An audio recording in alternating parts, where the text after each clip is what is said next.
Hey guys, it's Dr. April Lynch coming to you from beautiful Gallatin, Tennessee, here at Bluegrass Veterinary Hospital. And today we're continuing on our 5-part series. This is part 2 of the healthy habits of the diligent pet owner. Today we're going to talk about dental care. So home dental care is just basically keeping those teeth clean and free of plaque and tartar and the breath smelling nice. But did you know that up to 70% of dogs and cats by the age of 3 will have significant dental disease due to plaque and tartar buildup on their teeth? And if that's hard for you to imagine, think about this. What do you think your mouth would look like if you went 3 years without brushing your teeth or flossing or going to the dentist? Yeah. So here's a fun fact that you may be excited to learn, but dogs and cats that have routine dental care, cleaning, and home care have been scientifically proven to live up to 3 years longer than pets that do not have dental care or have significant dental disease. And who wouldn't want to buy more time with their pet? So the idea of our home care is to remove the plaque that naturally builds up on the teeth. And what is plaque? It's basically a combination of saliva, food particles, but also bacteria. And there's lots of ways to remove that at home, as long as we get it while it's in the stage of still being plaque. Any kind of treat or chew, or even just eating hard food by nature, will remove the plaque from the teeth, at least to some degree. Just be careful with what you use, make sure it's not too hard. The doggy dentists often say that anything that you would smack against your knee and it would be painful is probably too hard for the teeth. The greenies are great because they are very safe, they can chew them up and swallow them, and they definitely do a great job of cleaning up those teeth. A lot of dogs are very fine, or cats, with their teeth being brushed.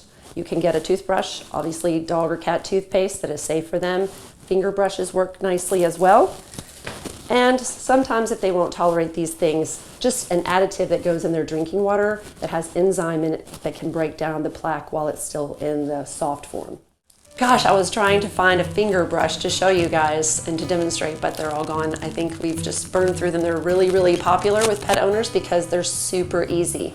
You just slip the little silicone over your finger, got little bristles on it, and you just gently do this kind of action. And most pets, even if they won't tolerate the brush, they love the massaging technique of the finger brush.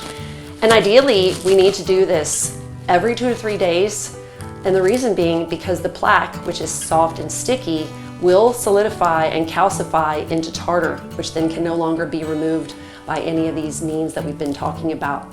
That has to be removed by scaling and polishing, which the veterinarian would have to do, and that usually requires anesthesia. So the cat mouth is very different from our mouths and also from the mouth of the dog. They only have 30 teeth in comparison to the dog who has 42. And they're very small and very sharp. However, more importantly, with dental disease, even a very small amount of tartar that builds up at the gum line, which can be very normal, they can develop a very severe reaction to the tartar, and their body treats it like a foreign substance and can actually begin to attack the roots of the teeth in response to the normal buildup of tartar. And they get something called resorptive lesions, and they're very painful. And when you look at the tooth on an x-ray, it looks like Swiss cheese. And the only thing that can be done for those teeth is to have them removed surgically and with anesthesia.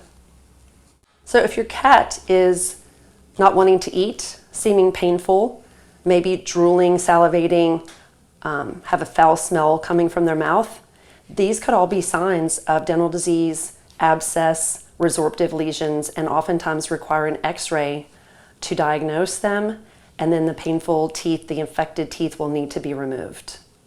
Remember, our pets need regular dental care and checkups just like us. I don't know about you, but I go to the dentist every 6 months, and I brush my teeth and floss my teeth multiple times a day.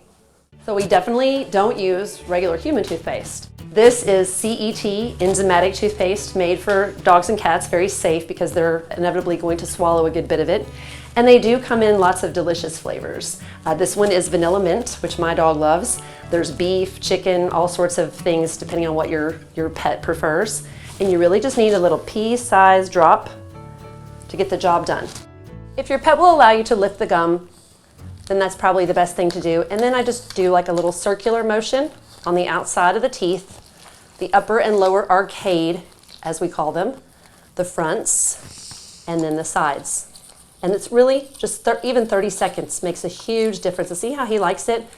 Getting inside the teeth may not be feasible, but even that, and again, like I said, the finger brush is great, can get to the back of the teeth, and most dogs really like that action. It massages the gums, it feels good, it can remove particles that might be, bothering them or poking them during the day.